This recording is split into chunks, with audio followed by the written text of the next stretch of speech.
గణాధిపతయే నమః. ఓం గురుభ్యో నమః. ఓం శ్రీమాత్రే నమః. పరమేశ్వర స్వరూపమైనటువంటి జ్యోతిష, వాస్తు మరియు ఇతర అనేకమైనటువంటి శాస్త్రములను మనకు అందించినటువంటి మహర్షులకి నమస్కారం. హయగ్రీవ హయగ్రీవ హయగ్రీవేతి యో వదేత్ తస్య నిస్సరతే వాణి జహ్నుకన్యా ప్రవాహవత్. అరుణాం కరుణాతరంగితాక్షీం ధృతపాశాంకుశపుష్పబాణచాపాం అనిమాదివిరావృతాం మయూకైః అహమిత్యేవ విభావయే భవానీం. శ్రీమాత్రే నమః. ప్రేక్షకులకి ఆ లలితాంబిక అమ్మవారి యొక్క అనుగ్రహం పరిపూర్ణంగా కలగాలని మనస్ఫూర్తిగా కోరుకుంటూ మనం ఈరోజు చెప్పుకోబోయేటువంటి టాపిక్ ఏమిటి అంటే, ఇప్పుడు మనకి 1వ తేదీ నుంచి కుజుడు తన ఓన్ హౌస్లోకి ఫైరీ సైన్లోకి వస్తున్నాడు. మరియు శని కుంభరాశిలో ఉండి తన ఓన్ హౌస్ నుంచి కుజుడిని వీక్షిస్తున్నాడు. కాబట్టి ముండేన్ ఆస్ట్రాలజీ అంటే మైథుని జ్యోతిష్యం పరంగా చూసుకుంటే ఈ కుజశనులు ఓన్ హౌజెస్లో ఉంటూ పరస్పర వీక్షణ అనేటువంటిది ప్రపంచవ్యాప్తంగా దేశవ్యాప్తంగా కొన్ని మార్పులను ఇస్తున్నప్పటికీ ఇది 12 లగ్నాల వారికి లేదా 12 రాసుల వారికి ఎటువంటి ప్రభావం చూపించబోతుంది అనేటువంటి విషయం మనం ఒక్కొక్క లగ్నరీత్యా తెలుసుకుందాము. లగ్నం తెలియనటువంటి వారు రాశిరీత్యా కూడా చూసుకోవచ్చు. అయితే ఇందులో ఇది ఎప్పుడు బ్యాడ్ ఇస్తుందా, ఇందులో ఏదైనా కొంత గుడ్ కాంబినేషన్ కూడా ఉందా, ఎటువంటి పరిహార మార్గాలు చేసుకోవాలి అనేటువంటి విషయానికి మనం తెలుసుకుందాం. మీనలగ్నము మీనరాశి, మీనం వారికి కనుక చూసుకున్నట్లయితే ఇక్కడ పర్టికులర్గా లగ్నం నుంచి 2వ స్థానంలో కుజుడు, 12వ స్థానంలో శని యొక్క సంచారం జరుగుతుంది. ఈ కుజ శని యొక్క ప్రభావం ఏదైతే ఉందో ఇక్కడ ఇచ్చేటువంటి రిజల్ట్స్లో ఇది పాపకర్తరిలో పడింది. ఈ మీనం అనేటువంటిది ఇది ఎప్పుడైతే పాపకర్తరి యోగంలో పడిందో ఈ కాంబినేషన్ పర్టికులర్గా కొంచెం స్ట్రక్కింగ్ యోగా అంటారు దీన్ని. అంటే ముందున ఒక ప్లానెట్ ఉంది, లగ్నంలో రాహు ఉన్నాడు, వెనకతలు శని ఉన్నాడు. దీని స్ట్రక్కింగ్ యోగా అంటే దీనివల్ల ఏమిటి ఫలితాలు?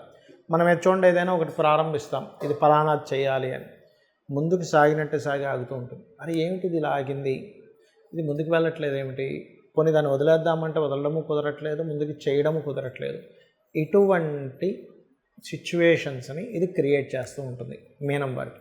అందుకని దీనికి ఏం చేయాలి, నిద్రపోయేటప్పుడు ఉదయం నిద్ర లేవగానే ఒక చిన్న ప్రక్రియ చేయండి. దీనివల్ల అద్భుతమైన ఫలితాలు వస్తాయి. ఈ కుజ శని యొక్క ప్రభావం తగ్గుతుంది. ఏమిటది అంటే, ఉదయం నిద్ర లేచిన వెంటనే కూడా మీరు సుబ్రహ్మణ్యేశ్వర స్వామి ఆరాధన, సుబ్రహ్మణ్యేశ్వర స్వామి తలుచుకోవడము, లేదా ఫోన్లో మనం సుబ్రహ్మణ్యేశ్వర స్వామి ఫోటో పెట్టుకొని చూడడం, లేదా ఆంజనేయ స్వామి ఏదైనా పెట్టుకోవచ్చు. అలాగే నిద్రపోయేటప్పుడు నమశివాయ అనేటువంటి నామంతో నిద్రపోండి. అప్పుడు ఏమవుతుందంటే, నిద్ర లేచిన వెంటనే మనం దేనైతే తలుచుకున్నామో ఆ రోజంతా చేసిన ఫలితం వస్తుంది. నిద్రపోయేటప్పుడు ఏదైతే మనం స్మరించామో నిద్రపోయినప్పటి నుంచి తెల్లారే వరకు చేసిన ఫలితం అది వస్తుంది. దీనివల్ల ఏమవుతుంది, వేకప్ అండ్ నిద్రపోయేటప్పుడు ఈ కాంబినేషన్ మీకు ఒక ఆరాలా పనిచేస్తూ ఉంటుంది ఇది చేయడం వల్ల. ప్లస్ దీంతోపాటు మరొకటి ఏంటంటే, వీలైతే మీరు మీకు దగ్గరలో ఆంజనేయ స్వామి ఆలయం కానీ సుబ్రహ్మణ్య స్వామి ఆలయం కానీ ఉంటే వెళ్ళండి. దీంతోపాటు పర్టికులర్గా మీకు వ్యాపార సంబంధించిన విషయంలో కొంచెం లాభం కూడా పెరుగుతుంది 2లో కుజుడు ఉన్నందుకు. ఎందుకంటే ధనస్థానంలోకి వచ్చాడు ఆయన, కాకపోతే శని యొక్క దృష్టి ఉంది. దానివల్ల కొంతవరకు ధనం విషయంలో, ముఖ్యంగా అన్నదమ్ములకు సంబంధించిన విషయంలో ఏదో చిన్న ఘర్షణ వాతావరణం ఇస్తుంది, ఇవ్వదని కాదు. కానీ ఈ ప్రక్రియ ఎప్పుడైతే చేశారో మీరు ఫైనాన్షియల్ గ్రోత్ పెరుగుతుంది, అప్పులు లభిస్తాయి, లోన్స్ లభిస్తాయి, కోర్టు కేసు వ్యవహారాల్లో మీరు విన్ అవుతారు, పోలీస్ సంబంధించిన ఏమైనా సరే ఘర్షణలు ఉంటే వాటిల్లో కూడా మీరు సక్సెస్ అవ్వడం జరుగుతుంది, స్పోర్ట్స్లో సక్సెస్ అవ్వడం జరుగుతుంది ఈ ప్రక్రియ కనుక మీరు పాటించినట్లయితే. దీంతోపాటు గోవుకి క్యారెట్లో బెల్లం కూడా తినిపించండి, అన్ని విధాలా బాగుంటుంది. ఇక్కడ పర్టికులర్గా ఈ కుజుడు శని ఓన్ హౌస్ అండ్ శని యొక్క దృష్టి, దీనికి దీంతో పాటు మనకి ఈ సంవత్సరం క్రోధినామ సంవత్సరం అయింది. దీన్ని కరెక్ట్గా మనం అబ్జర్వ్ చేసినట్లయితే క్రోధినామ సంవత్సరం అయిన రోజు మనకి మంగళవారం అయింది. సో మంగళవారం వచ్చినటువంటి క్రోధినామ సంవత్సరం, దానికి అధిపతి, ఈ సంవత్సరానికి అధిపతి కుజుడు, తాను బలపడుతున్నాడు. ఇది గుర్తుపెట్టుకోవాల్సిన అంశం. ఏదైనా ఒక చూడండి, మనకి కామన్గా బయట పాలిటిక్స్లో కానీ బిజినెస్లో కానీ ఏదైనా ఒక సెక్టార్ వాళ్ళు కనుక బాగా బలపడ్డారనుకోండి, వాళ్ళు ఏదైతే కొన్ని నియమాలు నిబంధనలు వాళ్ళైతే కొన్ని ఏవైతే పెట్టుకున్నారో క్లాజెస్ ఏవైతే ఉన్నాయో వాటిని ఇంప్లిమెంట్ చేసేటువంటి దాంట్లో వాళ్ళు ఎలా ఉంటారో, ఏదైనా ఒక గ్రహానికి కనుక ఆధిపత్యం వచ్చి ఆ సంవత్సరం ఆ పలానా గ్రహ సంబంధంగా ఏదైనా ఆధిపత్యం కనుక వచ్చినప్పుడు అది స్ట్రాంగ్ అయినప్పుడు దాని ఫలితాలు బలంగా ఇస్తుంది. కాబట్టి ఈ క్రోధినామ సంవత్సరంలో ప్రధానంగా ఈ కుజుడు 45 డేస్ ఎప్పుడైతే ఈ యొక్క మేషరాశిలో ఉంటాడో 1వ తేదీ నుంచి దాదాపు 45 టు సంథింగ్ 45 డేస్ దగ్గరలో ఉంటాడు. ఉన్నప్పుడు ఇది ఇచ్చే ఫలితాల్లో ముఖ్యంగా మనకి గొడవలు, గందరగోళ పరిస్థితులు ఎక్కువగా ఇస్తాడు ముండైన ఆస్ట్రాలజీ పరంగా. అంటే ఏంటి, ప్రపంచవ్యాప్తంగా యుద్ధ సంబంధమైనటువంటి పరిస్థితులు, అల్లర్లు, గొడవలు, ఆవేశాలు, వీటితో పాటు ప్రకృతిలో ఎటువంటి మార్పులను ఇస్తుంది ఇది అని చెప్పి చూసుకున్నట్లయితే ఒకటేసారి భౌగోళికంగా తీసుకుంటే ఒక దగ్గర చూస్తే విపరీతమైన ఎండలు. మనం గతంలో కూడా ఒక వీడియోలో చేసాం, 50 డిగ్రీలు దాటినా ఆశ్చర్యపోవాల్సిన పని లేదు అని. యాజ్ ఇట్ ఈజ్గా అలాగే జరిగింది. 50 డిగ్రీలు దాటింది కొన్ని ప్రదేశాల్లో. మన వీడియోలో చెప్పినట్టుగా దాదాపుగా ఇది ఒక నెల రోజుల క్రితం చెప్పిన అంశం ఇది. సో 50 డిగ్రీస్ దాటినా ఆశ్చర్యపోవాల్సిన పని లేదని ఏదైతే అన్నామో, ఇప్పుడు చూస్తే జూన్ మాసం వచ్చేస్తుంది. సో జూన్ మాసంలో సర్వసాధారణంగా ఎండలు తగ్గి వర్షాలు పడాలి. అయితే ఈ వర్షాలు ఎలా పడతాయి, ప్రకృతి ఎటువంటి మార్పులను ఇస్తుంది అంటే బాగా ఎండ కనిపిస్తున్నట్టుగా ఉంటుంది, సడన్గా వర్షం బోహన పడిపోతుంది. బాగా వర్షాలు పడుతున్నాయి, ఇంకేంటి అయ్యి బాబాయ్ వర్షాకాలం లాగా ఇంకొచ్చేసింది, ఇంకేమైనా వర్షాలు పడుతున్నాయి అనగానే విపరీతమైన ఎండలు వస్తూ ఉంటాయి. అంటే ఏమిటి, కోల్డ్, రెయిన్, అదేవిధంగా వాటర్ సంబంధించినటువంటి గ్రహం ఏదైతే శాటర్న్ ఉన్నాడో ఆయన కుంభరాశిలో అర్ధజల రాశిలో ఉంటూ అగ్నితత్వ రాశుల్లో ఉండేటువంటి కుజుడిని వీక్షిస్తున్నాడు. సో ఇదేమిటి, ప్రకృతిని శాసిస్తూ ఉంటాయి గ్రహాలు, ప్రకృతిని మారుస్తూ ఉంటాయి, ప్రకృతి పరంగా అనేకమైనటువంటి విషయాలను చెప్తూ ఉంటాయి. అందుకే చూడండి, కృత్తికా నక్షత్రం మీదకి రవి వచ్చినప్పుడు కర్తరి అంటారు, రోహిణి కార్తీ అంటారు. కృత్తికా అంటే ఏంటి, అగ్నితత్వ గ్రహ రాశుల మీదకి, అగ్నితత్వ నక్షత్రాల మీదకి గ్రహాలు సంచరించేటప్పుడు ఆ ప్రభావం ఉంటుంది. సూర్యుడి యొక్క, భానుడి యొక్క ప్రభావం ఎలా ఉంటుందో ఈ గ్రహాలు కూడా ఓన్ హౌజెస్లో ఉన్నప్పుడు ఇటువంటి పరిస్థితులు వస్తూ ఉంటాయి.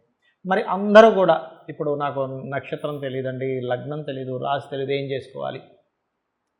ఇదేంటంటే యూనివర్సల్గా ఇచ్చేటువంటి ఒక అగ్ని ప్రమాదాలు కానివ్వండి, లేకపోతే విపరీతమైన ఎండలు కానివ్వండి, విపరీతమైన వానలు కానివ్వండి, దేశానికి మధ్యన ఏదో తెలియని ఒక చిన్న ఘర్షణ వాతావరణం కానివ్వండి, పోలీసు, మిలిటరీ ఇట్లాంటి వాళ్ళ మీద ప్రెజర్ ఉండడం కానివ్వండి, ఇటువంటివన్నీ ఒక ఎత్తు అయితే అందరూ అంటున్నారు పంచగ్రహ కూటం వల్ల ఏదో విపత్తు వస్తుంది. పంచగ్రహ కూటం వల్ల ఎటువంటి విపత్తు రాదు, గుర్తుపెట్టుకోండి. కేవలం రవి తన నుంచి దశమ స్థానంలో ఉన్నందుకు గవర్నమెంట్ అనేకమైనటువంటి మార్పులను తీసుకొస్తుంది. దీనివల్ల ఈ మార్పుల వల్ల కలిగేటువంటి అల్లర్లు కూడా కొంతవరకు జరగవచ్చు ఇక్కడ. అయితే ఇక్కడ మనం ఎవరు ఎలా ఉన్నా, అంటే ఏ నక్షత్రమైనా వాళ్ళ గ్రహస్థితి ఎలా ఉన్నా వాళ్ళు చేసుకోవాల్సింది. మనకి లక్కీగా శనివారం నాడు ఆంజనేయ స్వామికి సంబంధించినటువంటి హనుమత్ జయంతి కూడా వస్తుంది. సో ఆ రోజు నుంచి ఈ 45 డేస్ కంటిన్యూ 40 డేస్ ఎవరైతే ఆంజనేయ స్వామి యొక్క స్తోత్ర పఠనం చేస్తారో ఉదయం సాయంత్రం హనుమాన్ చాలీసా చేసుకోవచ్చు. అంటే ఎటువంటి ఇబ్బందులు ఉండవండి. ఎప్పుడైనా శని కుజ సంబంధించినటువంటి గ్రహస్థితి వచ్చిందనుకోండి, ఎవరికైనా జన్మజాతకంలో కావచ్చు, వాళ్ళ యొక్క గోచారంలో కావచ్చు, ఏదైనా వచ్చినప్పుడు ఏమవుతుందంటే ప్రెషర్ ఉంటుంది, బాగా స్ట్రెస్ ఉంటుంది. అది ప్రకృతిలో అయితే ఆ రకంగా ఉంటుంది, మనుషులకైతే స్ట్రెస్ ఎక్కువగా ఉంటుంది, బాడీ పెయిన్స్ అనే అదని ఇదని ఇస్తూ ఉంటుంది. అయితే ఇక్కడ ఎవరైతే హనుమత్ సంబంధించినటువంటి పారాయణము, మన్యసూక్త పారాయణము లేదా చండీ వినడం, చండీ పారాయణం చేయడం ఇలా ఎవరైతే చేస్తారో వారికి దీని ప్రభావం పడకుండా అదొక ఆరాలా నిలబడుతుంది. ఏమంటే నాకు హనుమాన్ చాలీసా చదవడం రాదు, నేను అంత పూర్తిగా నేను చేయలేను అనుకునేటువంటి వారు ఒకటే గుర్తుపెట్టుకోండి, సింపుల్గా ఒక మంత్రం చెప్తాను. ఇది పరాశర సంహిత అనేటువంటి గ్రంథంలో ఉన్నటువంటిది. అదేమిటి అంటే ఓం హరి మర్కటాయ నమః. బాగా ఉపాసకులైతే హరి మర్కటాయ స్వాహ కూడా చేయొచ్చు, బట్ నమః ఈజ్ గుడ్. ఓం హరి మర్కటాయ నమః కూర్చొని రోజు ఒక అరగంట సేపు చేసినట్లయితే మీ జన్మజాతకంలో ఒకవేళ శాటర్న్ అండ్ మార్స్ పాడై మీ లైఫ్లో సెటిల్మెంట్ లేదు, అన్నీ లేట్ అవుతున్నాయి, మాటికి అప్ అండ్ డౌన్స్ అవుతున్నాయి, లేకపోతే బాగా ఇబ్బందులు పడుతున్నాము, ఏం చేయాలో అర్థం కావట్లేదు, ఇటువంటి సిచ్యువేషన్స్లో ఉన్నా కూడా మీరు అటువంటి కష్టమైనటువంటి సిచ్యువేషన్ నుంచి ఆ యొక్క ఆంజనేయ స్వామి బయటపడేస్తారు. ఎందుకంటే అందరూ చూడండి, మనం బాధపడే దేని గురించి, అమ్మో శనిగ్రహం యొక్క ప్రభావం ఎలా ఉంటుందో, అమ్మో నాకు ఏనాడు శని నడుస్తుందని బాధపడుతుంటాను చూసారా. శని భగవానుడిని కంట్రోల్ చేసేటువంటి బలము కొన్ని గ్రహాలకి, కొంత దేవతా స్వరూపాలకి ఉంది. ఎవరెవరు అంటే 1 ఆంజనేయ స్వామి, 2 సుబ్రహ్మణ్యేశ్వర స్వామి, 3 గణపతి, 4 నరసింహస్వామి యొక్క ఆరాధన. ఇలా శక్తి దేవత చండీకి కూడా ఉంటుంది. అంటే ఏమిటి ఎనర్జీ అనమాట. అంటే ఒక చల్లగా ఉంది ఒక ఎనర్జీ. ఆ చల్లదనాన్ని పోగొట్టుకోవాలంటే వేడి ఎనర్జీ కావాలి మనకి. అంటే బాగా చలేస్తుందండి. అప్పుడు మనం ఏం చేస్తాం, ఒక ఫైర్ పెట్టుకుంటే దగ్గరికి వెళ్ళగానే చలిపోతుంది. కానీ చలిని పోకు అంటే పోదు. సో యాజ్ ఇట్ ఈజ్ మనం దీన్ని కనుక పాటించగలిగితే అద్భుతాలు మనం చూడడం జరుగుతుంది. కాబట్టి ఇది చెయ్యండి. ఎటువంటి క్లిష్టమైన పరిస్థితుల నుంచైనా మీరు బయటపడడం జరుగుతుంది. కాకపోతే కొంచెం ఈ కుజశనుల వీక్షణ ఉంది కాబట్టి కొద్దిగా ఈ అల్లర్లు ఎక్కువగా జరుగుతాయని, లేకపోతే గతంలో ఎప్పుడైనా చూడండి ఈ బాంబ్ బ్లాస్ట్ లాంటి ఇట్లాంటి ఏదైనా పరిస్థితులు ఉన్నాయని ఏమాత్రం అనుమానం అనిపించినా వాటి జోలికి వెళ్ళకండి. శ్రీమాత్రే నమః.